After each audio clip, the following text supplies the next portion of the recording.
Oh yeah, that's a keeper. All right, everybody, it's that time of year again. We're getting ready to start talking about the spring white bass run on Salt River in Kentucky. It is February 23rd. We are about 3 to 4 weeks out from taking the white bass run seriously. Obviously, right now is not the time. And a lot of people are already asking. You're getting the itch just like we are. Like I said, today is February 23rd. Now, the lows for this morning are reading at anywhere between 31 and 32 degrees, but actual temperature reading that I took down here in the river bottom is 19. So let's talk about what the white bass run is all about to us and what we've learned in the past few years.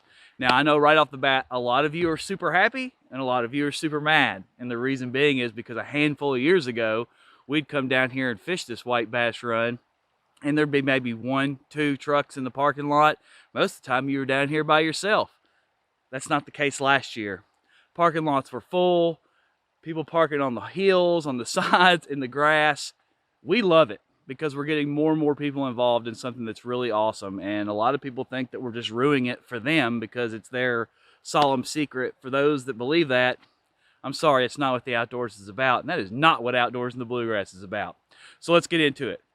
The first thing we're going to talk about is timing. That's all it comes down to. Timing and conditions are the two important things that we're going to talk about right off the bat.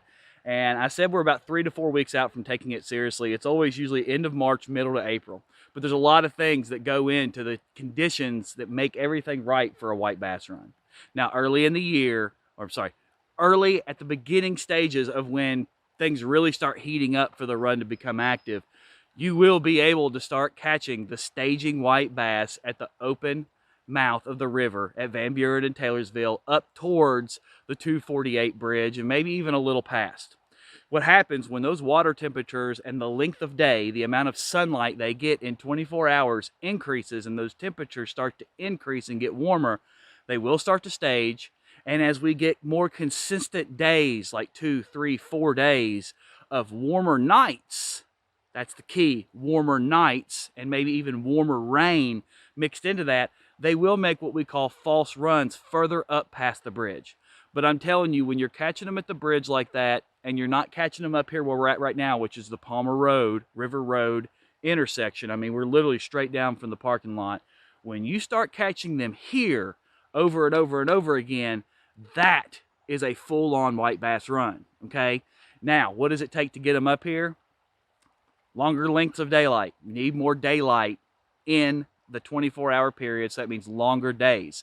That just takes time, guys. There's nothing that's going to speed that up. That's why I'm always saying end of March to the second week of April has really always been the peak of the white bass run.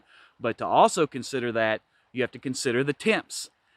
When those lows get around 53, 55 degrees on a consistent 5, 7, 8 day period where we've got warm days and warm nights, and even mix in just a little bit of warm rain, not too much, you'll start seeing them move up even further. The males will move up first, then the females will come in, and it's a dandy good time, okay? Everybody's seen the videos of us tearing them in one after another, one after another, one after another, and it's an absolute blast. So, based upon timing and conditions, where are we at right now? Obviously, it's too cold. 19 degrees right now. It was 19 degrees yesterday, which means it was probably closer to 9 degrees down here.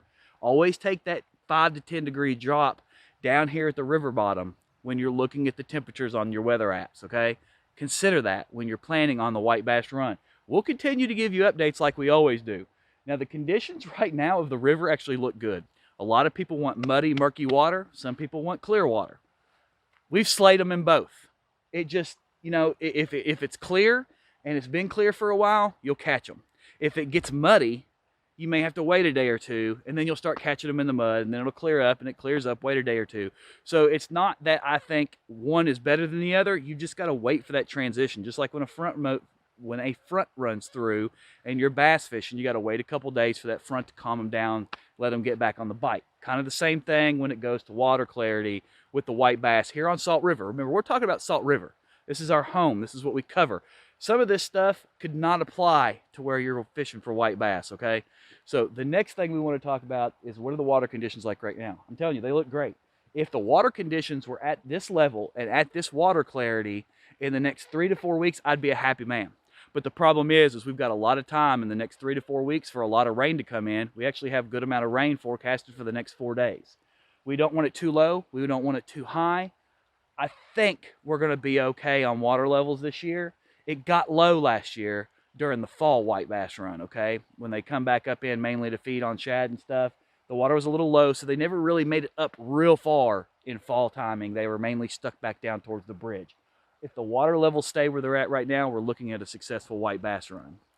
What's the next thing we want to talk about? The bait. Bait and technique. It's real simple. We did a video last year where we covered everything you need. We're not going to go into that level of detail. You're coming out here, you're in the wild, there's cell phone service down here now. They must have installed some towers, but carry something with you. There's coyotes down here. Most of them are going to leave you alone even when they see you, but you never know when you're going to walk up on one that is not so friendly. It's happened to me, and I'm glad I had my 9mm on my side. Carry a first aid kit. Make sure you got a way of contact. Make sure people know you're down here in case cell phone service doesn't. There's just, anytime you're going into the outdoors, whether it's white bass running or not, be safe, be prepared, okay, for all types of conditions. Now, so let's talk about tackle and technique. Tackle and technique. We always use 1/8 ounce swim baits. I'm getting ready to show you a picture of one, not necessarily this color, a variety of colors work, but 1/8 ounce 2-inch swim baits, or like these are 2-inch swim baits that you could hook up on like an 1/8 ounce crappie jig, okay? Now, our favorite colors are white and white, black, and chartreuse. Those two color schemes are what really produces for us during the spring and fall white bass runs, okay? We tear them up. You've seen the videos. That is my suggestion. Now, the technique, we move them, something like 1/8 ounce. That's heavy for this shallow water. We fish between deep pockets mainly. But even then, that's a heavy jig, but we move it fast. And we twitch, twitch, reel, twitch, twitch, and it just makes that swim bait do all kinds of crazy stuff. Twitch, twitch, twitch, twitch, twitch, twitch. I know it's funny looking, but I'm serious. Twitch, twitch, twitch, reel. Twitch, twitch, twitch, reel. Now sometimes you got to slow it down. Twitch, twitch, twitch, twitch, twitch, twitch, twitch, twitch. Let it sink. Twitch, twitch, twitch, twitch, twitch, twitch. Let it sink. You got to kind of move between that, feel what they're wanting based upon the bite, whether it's a fast bite, slow bite. You might get short strikes, but I'm telling you, that's the technique, moving between these pockets. Now, the main areas we fish when it's a full-on bass run, this is one area right here. This is directly down from the parking lot at Palmer and River Road. You literally walk straight down. We call this Thunder Point. Our buddy Chad had a great time here a couple years ago. Caught him right off this tree. A lot of you know where we're talking about. You've seen us down here. You've been down here. There's rapids down that way. And then it's a little shallow right here. You can see the rocks in the bottoms, but then there's this deep pool that churns. And right over there, off the side of the channel, is still water. They go in there for a break to get out of the current, okay? That's where you catch them. Down about 250 yards is a place we call the Cherry Hole. It's another deep hole between rapids. A tree's actually falling down. Sometimes you can catch them crappie in that tree that's fell down right across. But the key is, for the channels and the deep pockets, when you move further down towards the closer towards where the river starts to get towards the 248 bridge. Sorry, I lost my mind there for a second. When you get further down, if you go down towards the lake, most of you know, it starts to take a bend to the right. The river comes a little bit closer to the road. And right before that is a deep pocket and a tree and a big tall ledge where it gets kind of shallow and it kind of splits off in an island and the two currents collide. We call that the honey hole. We have a lot of good luck there too. It just kind of depends, but we're always moving up and down the bank. That's why we like to bank fish it. We don't kayak fish it. We don't boat fish it. White bass, the schools get disturbed easily. You bring a boat, a kayak, or anything down through here, and you're going to split you stay out of the water. That's the best advice I can give you about white bass run, is stay out of the water. Don't wade it, don't kayak it, don't boat it, because you disturb those schools. I promise, if you stay on the bank, you're going to catch more fish, but you got to move. You got to move because these schools will transition between pockets up and down the rapids depending on water levels. We're getting close, guys. I'm excited. I'm actually going to do some fishing while I'm down here. The water gets cold, but I'm down here. The water conditions are gorgeous, and I may just get lucky and land me a smallmouth. Let's check it out. We're going to do a little bit more fun today. I'm going to check out the pond, see if we can hook some trout and stuff. So this isn't white bass exclusive, but it's definitely your first white bass update. I'm stoked about this year. I'm hoping, now last year was a little tough, but we made it happen. The year before that, the conditions weren't like boom, boom, boom, boom, boom. But we did well. We did very well. But the 3 years ago was by far the best. By far the best. So I'm going to try to do some fishing. catch something. May catch a hybrid. Heck, I may even catch a white bass.